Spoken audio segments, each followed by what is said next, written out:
Ok, bueno, pues la semana pasada vimos la parábola del trigo y la cizaña.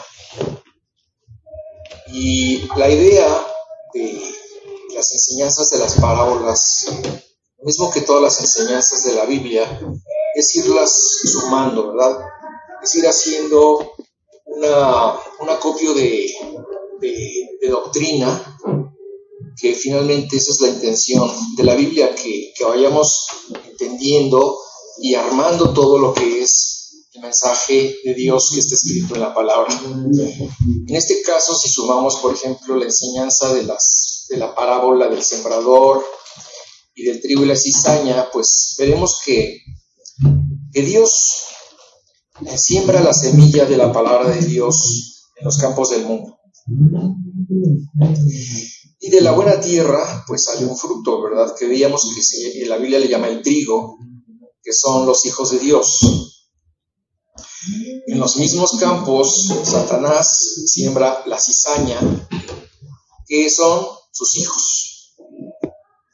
Y esta parábola nos enseña que tanto la cizaña como el trigo crecen juntos en el mundo, y es hasta el fin de los tiempos cuando habrá una cosecha.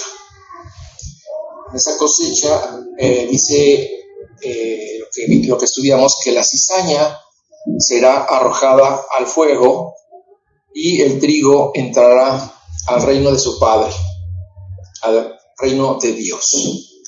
Bueno, hoy vamos a ver la parábola de la red. Esta no es la siguiente parábola en el orden en que las dijo Jesús en este capítulo 13 de Mateo, pero la voy a explicar porque su significado es muy similar a la del trigo y la cizaña. Entonces, vayamos a Mateo 13, de los versículos 47 al 50, para leer lo que dice el texto. Dice así: Asimismo, el reino de los cielos es semejante a una red que, echada en el mar, recoge de toda clase de peces, y una vez llena, la sacan a la orilla, y sentados recogen lo bueno en cestas, y lo malo echan fuera. Así será al fin del siglo. Saldrán los ángeles y apartarán a los malos de entre los justos, y los echarán en el horno de fuego. Allí será el lloro y el crujir de dientes. ¿Ok? Bueno, si te das cuenta, estas dos parábolas básicamente enuncian los mismos acontecimientos futuros. Las dos hablan de que al final de los tiempos habrá una separación entre creyentes e incrédulos para poner a cada uno en su destino final. Pero es tan importante y reveladora la enseñanza que Jesús la repite a sus discípulos de otra forma, con la finalidad de que quedara muy clara en sus mentes y obviamente también en las nuestras. Recordemos que a partir de la segunda parábola, Jesús enfoca su enseñanza a explicarnos algo del reino de los cielos. Por eso comienzan de la misma forma. Dice, el reino de los cielos es semejante a... Pues aquí Dios nos está dando el propósito de 6 de estas 7 parábolas, explicarnos algo del reino de los cielos. En este caso, dice que el reino de los cielos es semejante a una red que es echada en el mar. Obviamente esta parábola de la red, en vez de desarrollarse en el campo como la anterior, se desarrolla en el mar, donde una red es tirada para pescar. Y por esta razón, sin duda caló hondo en el corazón de aquellos que, siendo pescadores de profesión, pues entendían perfectamente todo el trabajo y la dedicación que implica salir cada día al mar para echar la red y la alegría o la frustración que representaba una buena o una mala pesca. Entonces, Jesús siempre acoplándose a la experiencia de los oidores para que sus ejemplos fueran aceptados y entendidos de la mejor manera. La red, el mar, los pescadores y los peces. Bueno, la red es el evangelio que es echada por los hijos de Dios en el mar. El mar es el mundo. Y esta red es echada con el intento de alcanzar a los peces. Los peces son los hombres que Dios quiere llevar a su reino. Desde luego, pues esto nos habla del evangelismo mundial que el mismo Jesús comenzó con su predicación personal y luego delegó a 12 hombres esta responsabilidad. Para continuar con este propósito, Dios en cada lugar y en cada época ha encontrado a hombres fieles que, sustentados en la gracia de Dios, han seguido transmitiendo su mensaje a otros, los cuales a su vez se han encargado de preparar a más hombres que han continuado con esta cadena a través de los tiempos, y así el mensaje del Evangelio ha llegado hasta el día de hoy a nosotros. Esto vale la pena entenderlo, como lo explica Pablo en 2 de Timoteo 2, versículo 1 y 2. Y dice así: tú pues, hijo mío, es Pablo hablándole a su discípulo Timoteo, y le dice: tú pues, hijo mío, esfuérzate en la gracia que es en Cristo Jesús.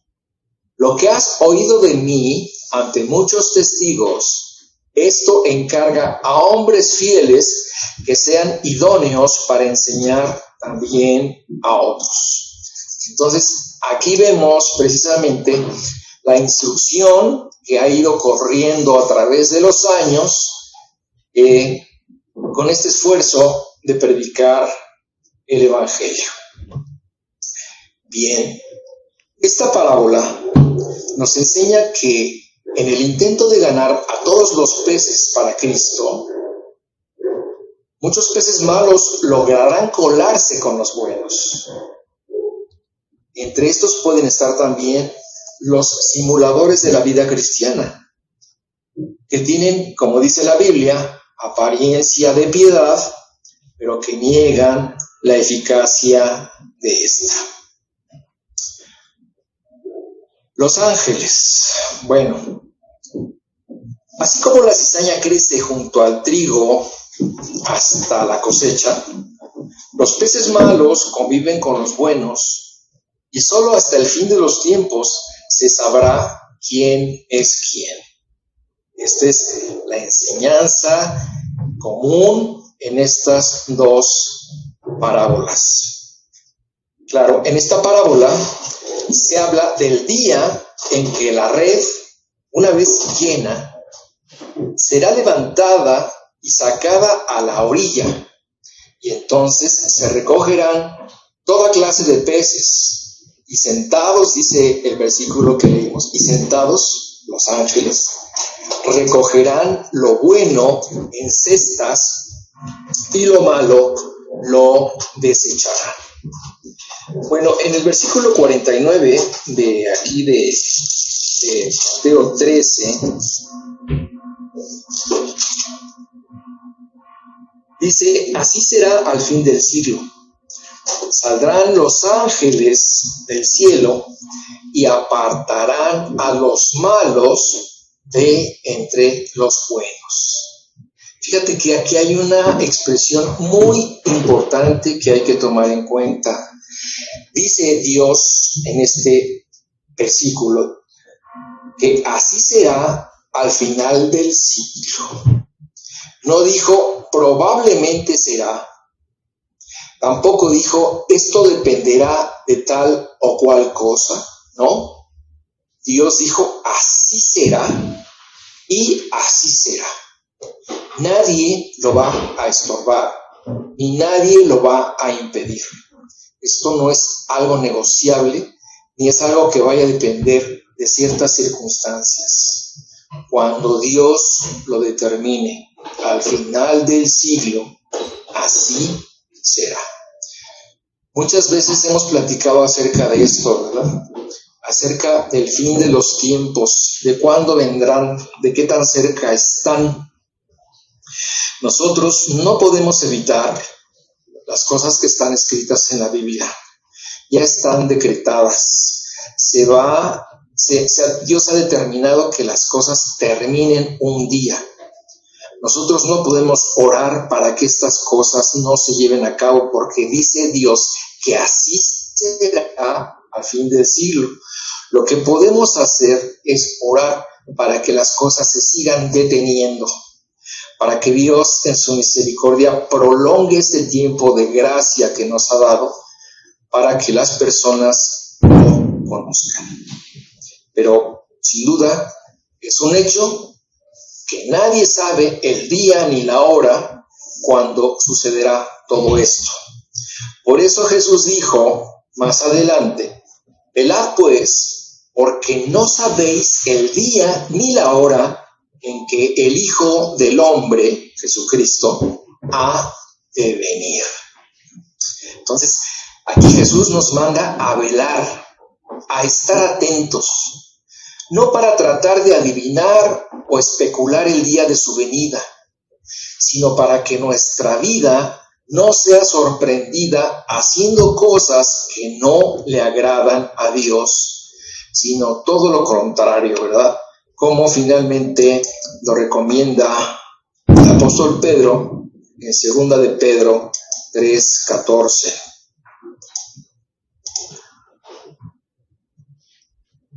Dice así: por lo cual, oh amados, estando en espera de estas cosas de las que hemos hablado, de la segunda venida de Cristo, por lo cual, oh amados, estando en espera de estas cosas, del fin del siglo, procurad con diligencia ser hallados por Él sin mancha, irreprensibles en paz. Esta es la idea, ¿verdad?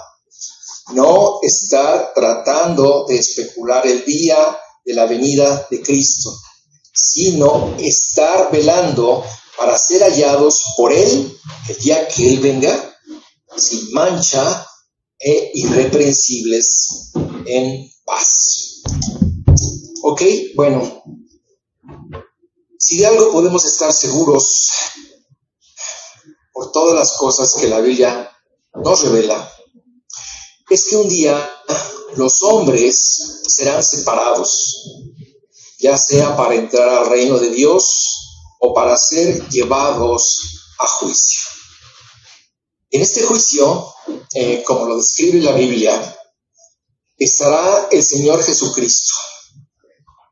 Él será quien juzgará a la cizaña o a los peces malos conforme a su evangelio.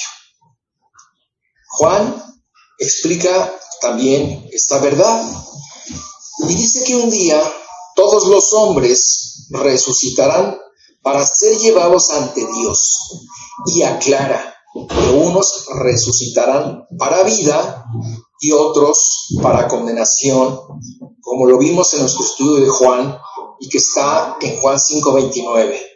Y dice así: y los que hicieron lo bueno saldrán a resurrección de vida, mas los que hicieron lo malo a resurrección de condenación. Es decir, como ya lo hemos estudiado, todos los hombres van a resucitar un día, pero unos para resurrección de vida y otros para resurrección de condenación. Lucas lo dice así: por cuanto Dios ha establecido un día en el cual juzgará al mundo con justicia, por aquel varón, Jesús, a quien designó, dando fe a todos con haberle levantado de los muertos. Es decir, Dios, aquí repite la enseñanza, ha establecido un día en el que juzgará al mundo y Jesucristo será el juez de todos ellos. Y, por decir otra cita más, de muchas más que existen en la Biblia, reforzando esta verdad, Pablo dice en Romanos 2:16, en el día en que Dios juzgará por Jesucristo los secretos de los hombres conforme a mi evangelio. Creo que con esto que he leído, la enseñanza es muy clara. Ese día, todos los que rechazaron a Dios en esta vida estarán frente a su trono blanco, donde escucharán su sentencia por no haber creído en Él. Ese día, me imagino, un día terrible, ¿verdad? Un día, pues, espantoso, porque el juicio del hombre será llevado a cabo por Jesús. Y yo me imagino que ese día habrá muchas sorpresas. Sin duda ese día, cuando la cosecha sea levantada y la red sea recogida, algunos que confiaban en su propia justicia, que se sentían muy seguros de ser trigo, serán desechados como cizaña. Los que confiaron en que la fe de sus padres alcanzaría también para ellos, se darán cuenta que la fe era algo personal. Otros que confiaron en su religión y en todo lo que ésta les prometió, pues muy tarde se darán cuenta que al que tenían que haber seguido y creído era Jesús. Aquellos que confiaron en sus obras, en su moralidad, en su filantropía, en sus buenas acciones, en su caridad, se darán cuenta que todo esto no les alcanzó. Muy tarde, todos se darán cuenta que el precio de la salvación era la sangre de Cristo. Como dice Apocalipsis 1:5, Jesucristo, el testigo fiel, el primogénito de los muertos y el soberano de los reyes de la tierra, al que nos amó y nos lavó de nuestros pecados con nuestra justicia, con nuestra religión, nos salvó por nuestras obras, por nuestra moralidad. No, al que nos amó y nos lavó de nuestros pecados con su sangre. Y ninguna otra cosa la puede suplantar. Ninguna otra cosa tiene el poder de la sangre de Cristo que nos limpia de todo pecado. Ese día se sabrá toda la verdad. Ya no habrá nada oculto. Todo, como dice la Biblia, saldrá a luz. Para los que pensaron, por ejemplo, que la condenación pues era una mala broma, era una forma de espantar a la gente, era una forma de manipularlos. Para los que pensaron que la condenación era pues una superstición, un pensamiento pesimista, una mala comprensión de un Dios amoroso que no condenaría a nadie, ese día la realidad se impondrá por sí misma en forma terrible y contundente cuando se cumpla todo lo que Dios dijo en su palabra a este respecto. Como dice el Salmo 7:11, Dios es juez justo y Dios está airado contra el impío todos los días. Es decir, aquí Dios nos dice dos verdades muy importantes. Dios es un juez justo, pero dice que Él tiene una ira contenida en contra de todos los pecadores. Todos los días tiene esta ira contenida. Y el día del juicio, esta ira se manifestará. Ese día Dios, como un juez justo que imparte justicia, descargará toda su ira sobre aquel que lo despreció. Como dice en Hebreos 10:31, horrenda cosa es caer en manos del Dios vivo.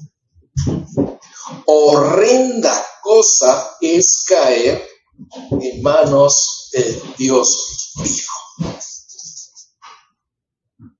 Dice en Nahum 1:3, Jehová es tardo para la ira y grande en poder, y no tendrá por inocente al culpable. En ese momento, las personas que estén en ese juicio se darán cuenta que Dios fue muy paciente con ellos. Seguramente Dios les mostrará todas las formas y las veces que los buscó y no respondieron a su llamado.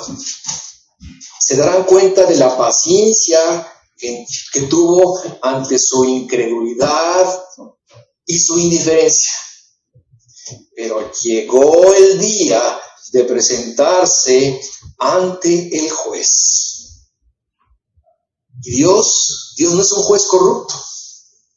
A Él no se le puede comprar.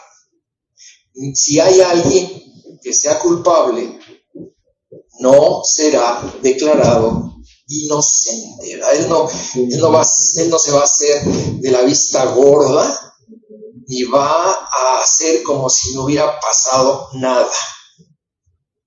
Dios estará en su calidad de juez justo, pero implacable. Como dice Gálatas 6:7, no os engañéis. Dios no puede ser burlado, pues todo lo que el hombre sembrare, eso también segará.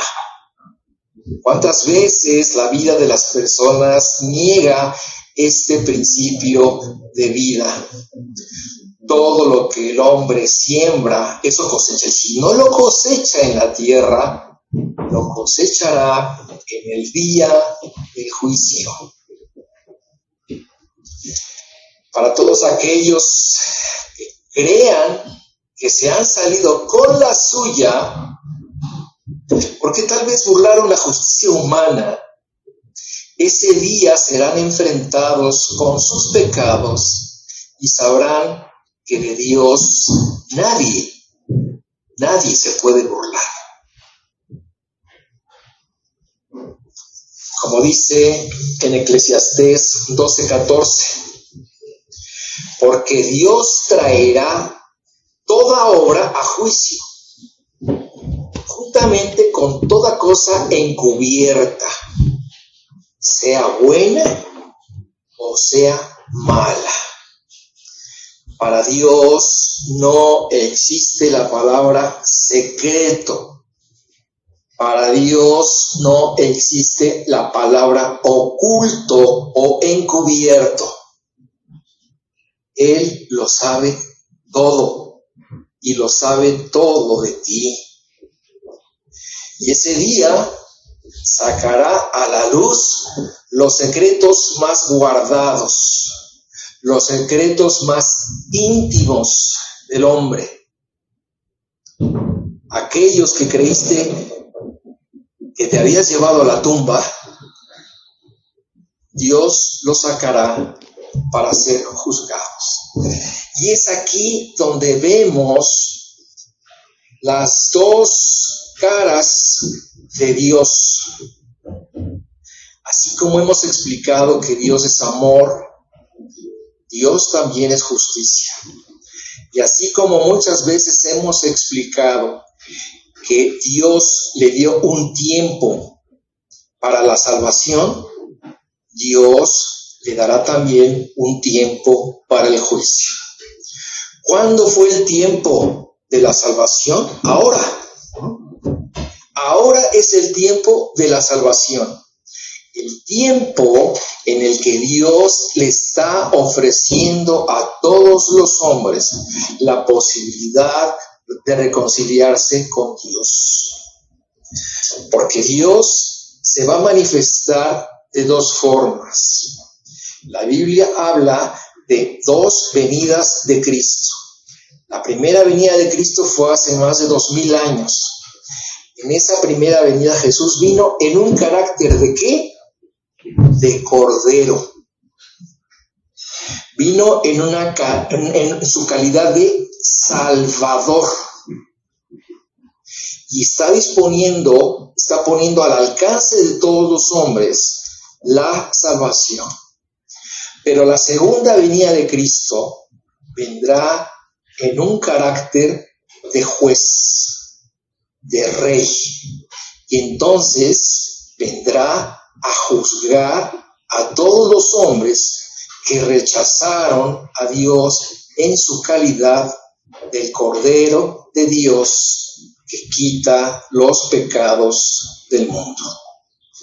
Y en ese momento, en su segunda venida, Él vendrá como el Rey de Reyes y el Señor de Señores a hacer justicia con todos aquellos que no le recibieron antes. Bien, el horno de fuego. Aquí en este versículo, ¿verdad? Se nos habla en el versículo 50 y dice, y los echarán en el horno de fuego. Allí será el lloro y el crujir de dientes. En otra plática que tuvimos, ¿verdad? Cuando hablamos del dolor y del sufrimiento, hubo una parte en la que expliqué acerca de la condenación y entré en más detalle en todo esto. Ahorita lo voy a ver porque el pasaje lo exige, pero de una forma más superficial.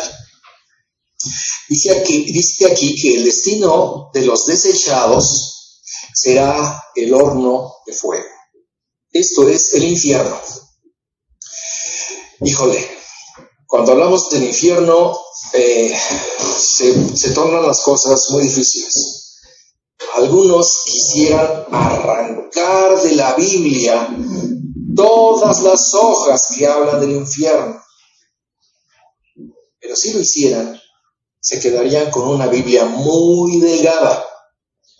Porque Jesús habló más del infierno que todos los demás juntos. Y lo hizo en su calidad de Dios encarnado y por la autoridad que le fue dada por Dios Padre.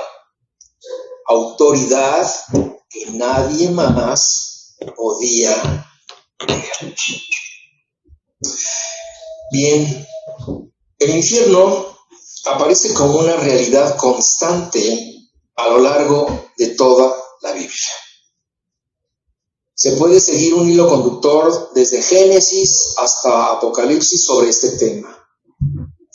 Y aunque no nos guste, no nos agrade, no lo aceptemos, queramos estar hablando siempre del cielo, la verdad del infierno se encuentra en toda la Biblia. Por eso para Jesús era muy importante advertirnos de la existencia de este lugar. Por eso nos habló de él por parábolas y de 1000 formas, para que nosotros pudiéramos librarnos de este lugar que la Biblia describe como un lugar de sufrimiento sin alivio alguno, en donde no habrá descanso. Un lugar de tinieblas extremas. Un lugar donde el cuerpo y el alma estarán atormentados día y noche por siempre. Un lugar sin salida y sin Dios. En resumen, un lugar terrible e indeseable.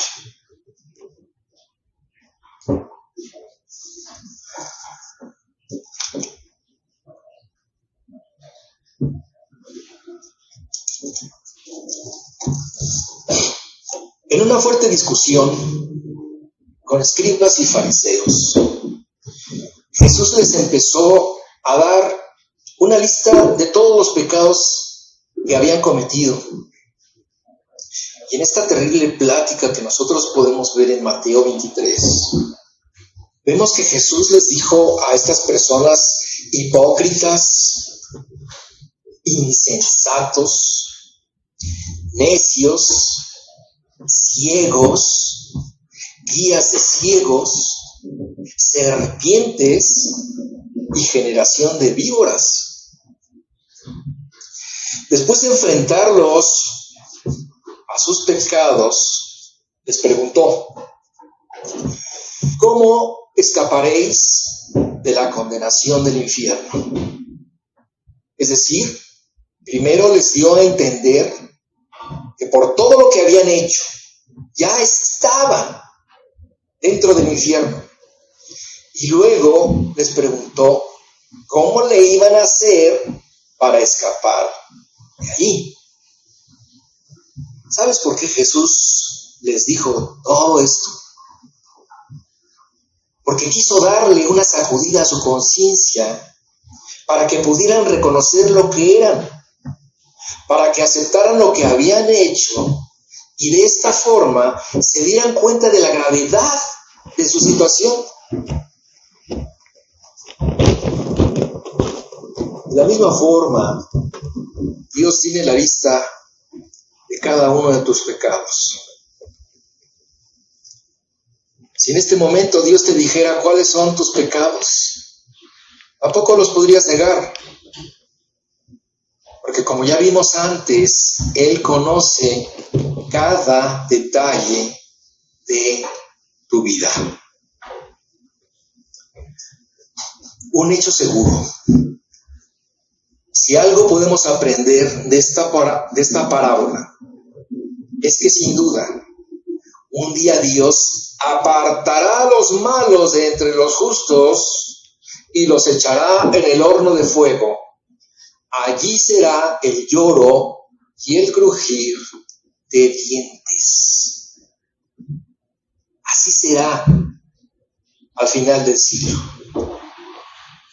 Ese día, si quieres, tú puedes leer la descripción detallada del juicio final en Apocalipsis 20.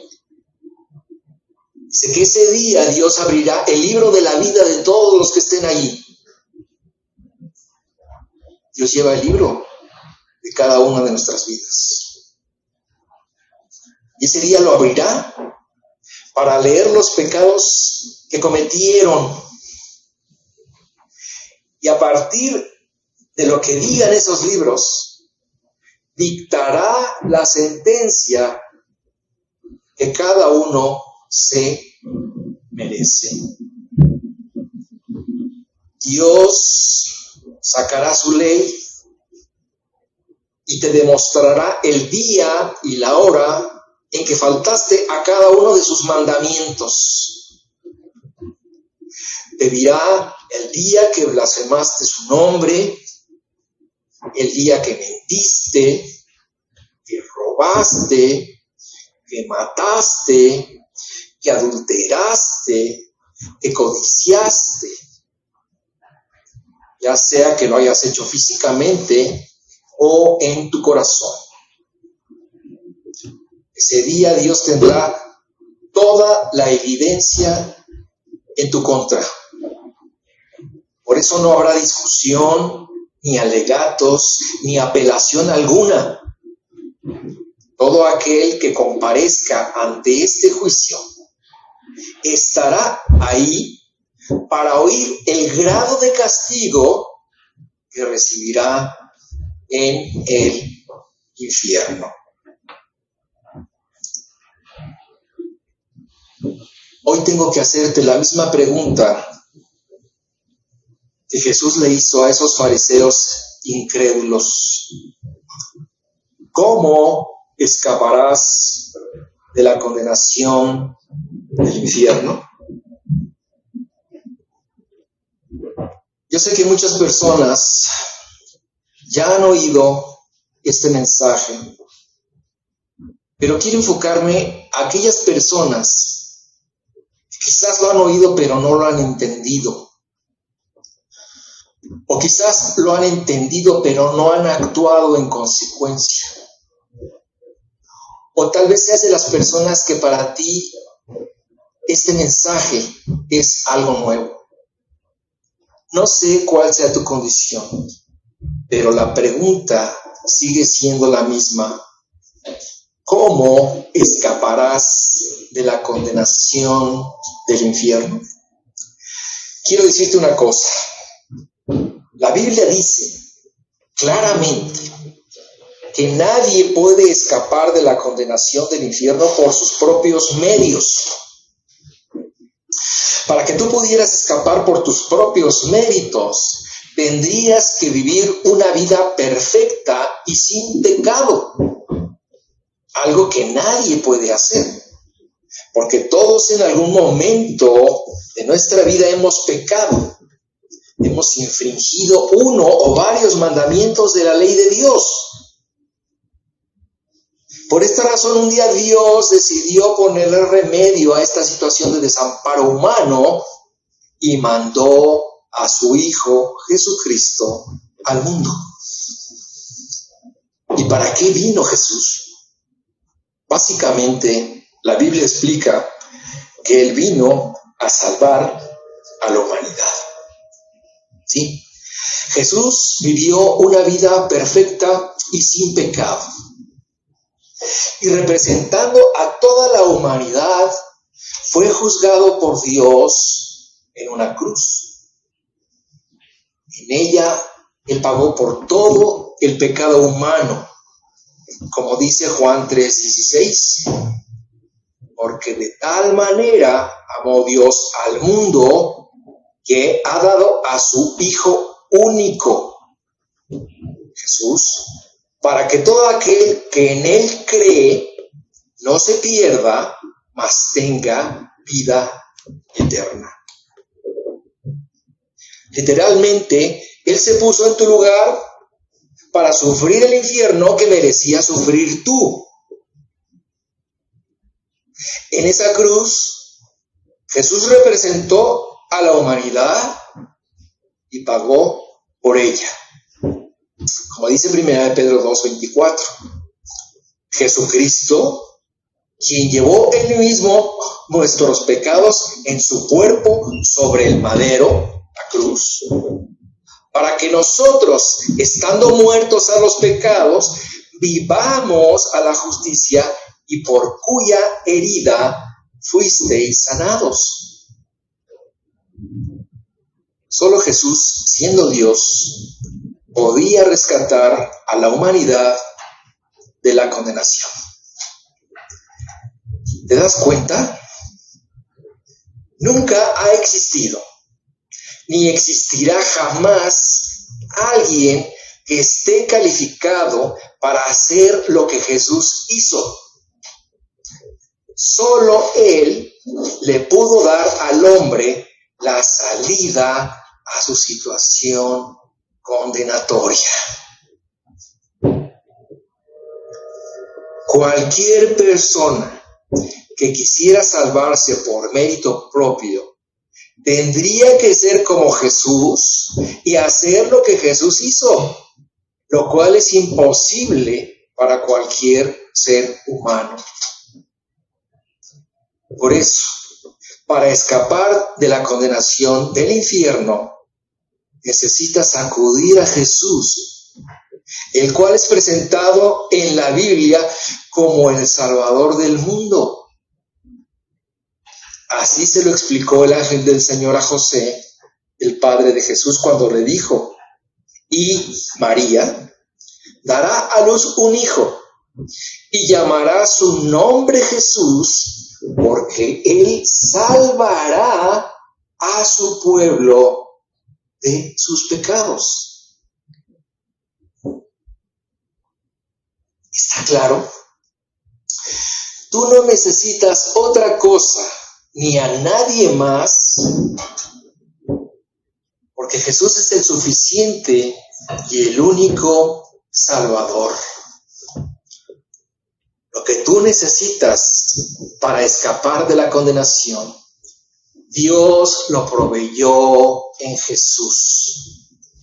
Así dice en Hechos 4:12. Fíjate qué claridad nos presenta Lucas en este versículo. Y en ningún otro hay salvación. En ningún otro hay salvación.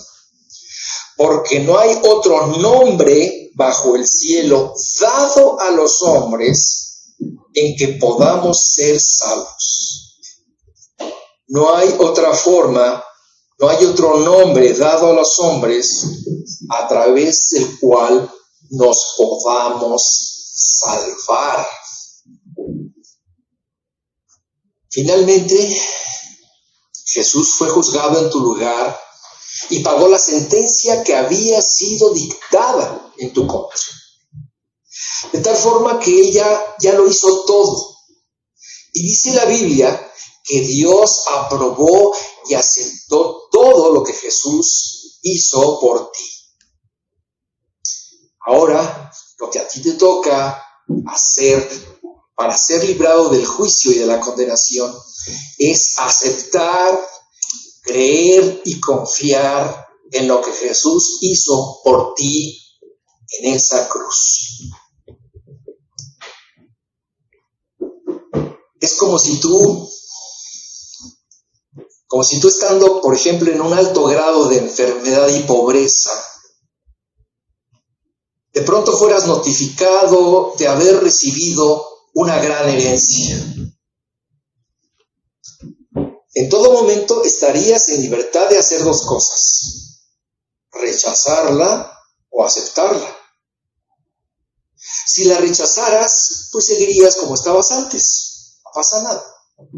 Pero si la aceptaras, serías inmediatamente beneficiado. No por haber hecho algo, no por haber tenido mérito alguno, sino por ser el objeto del amor de alguien que, pensando en ti y en tu condición, decidió regalarte algo que le costó toda su vida obtener. Así es Dios. Él te ama y un día decidió regalarte la salvación. ¿Cuál fue el precio? La vida de su Hijo. ¿Por qué lo hizo? Porque eres un lindo, porque eres muy honesto, porque eres justo, porque te lo mereces, porque has sufrido mucho, porque has luchado por ello, porque lo deseas tanto. No, por nada de esto. Y precisamente porque jamás podrías obtener la salvación por ti mismo, por eso Dios te la regaló en su Hijo Jesús. Todos los días tendríamos que alabar a Dios por este inmerecido regalo que ha puesto a nuestro alcance. Finalmente te diré que para ser beneficiado por la herencia de Dios es necesario aceptarla. Esto implica, en primer lugar, reconocer tu condición de enfermedad y pobreza.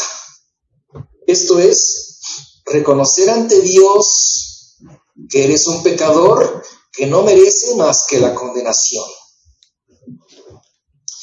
Que estás dispuesto a arrepentirte de esos pecados con los que ofendiste a Dios, a ti mismo y a los demás. Que estás dispuesto en humildad y sinceridad a pedirle perdón a Dios. Que quieres decirle que estás dispuesto a recibir su herencia, su regalo. Esto es, a no confiar en nada ni en nadie más para salvarte, sino únicamente en lo que Jesús hizo por ti en la cruz. Que reconoces a Jesús como tu único y suficiente Señor y Salvador. Que a partir de hoy estás dispuesto a creer en Él, ser de Él y de nadie más. Que quieres seguir sus pasos y obedecer sus mandatos. Esta sería la respuesta a esa pregunta. ¿Cómo escaparás de la condenación del infierno? Así, confiando y creyendo en Jesucristo. ¿Qué sigue? Bueno, pues Dios espera que le digas que sí estás dispuesto a hacer todo esto. Y se lo tendrías que decir a través de una oración. Orar no es otra cosa que hablar con Dios. Entonces, tendrías que hablar con Dios para decirle esto que hay en tu corazón y que se lo quieres expresar.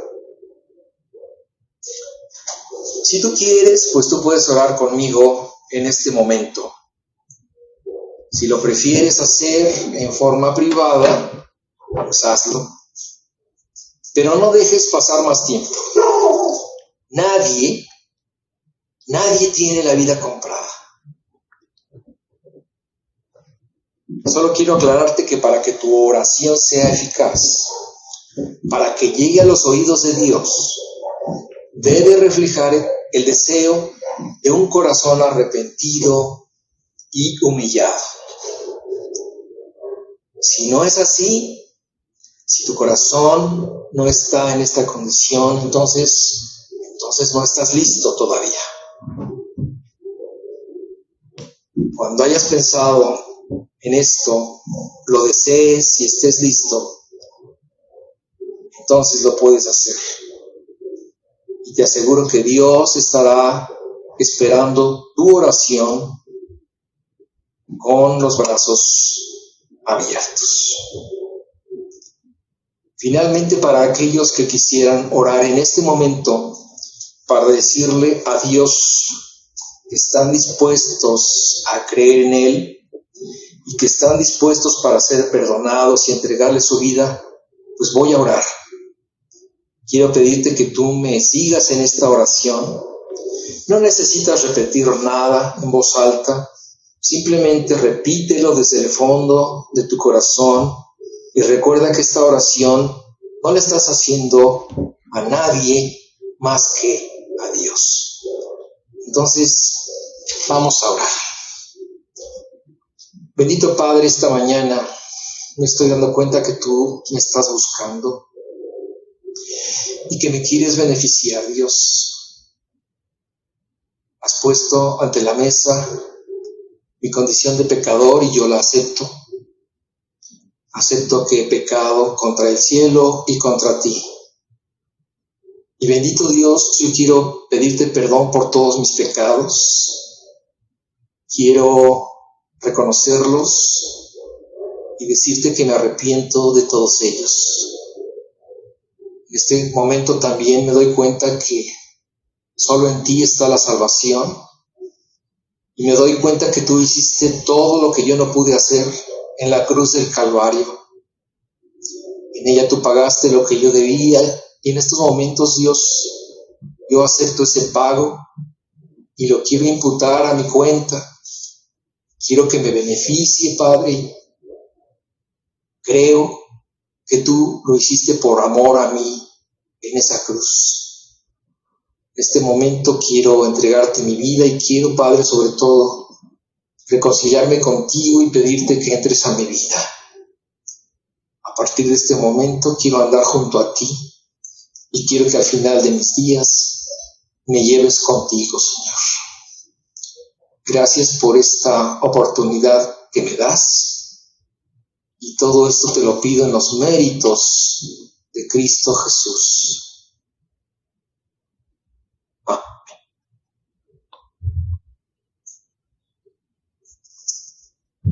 Bueno, yo no sé qué está pasando del otro lado de la pantalla, pero espero que tú hayas aprovechado esta oportunidad de aceptar a Cristo y de haberte reconciliado con Él. Si tú lo hiciste, pues te recomiendo que continúes. Tu forma de continuar sería leyendo la Biblia y orando a Dios para que tú continúes con esta relación que empezó hoy, la hagas crecer y la hagas prosperar cada día. Bueno.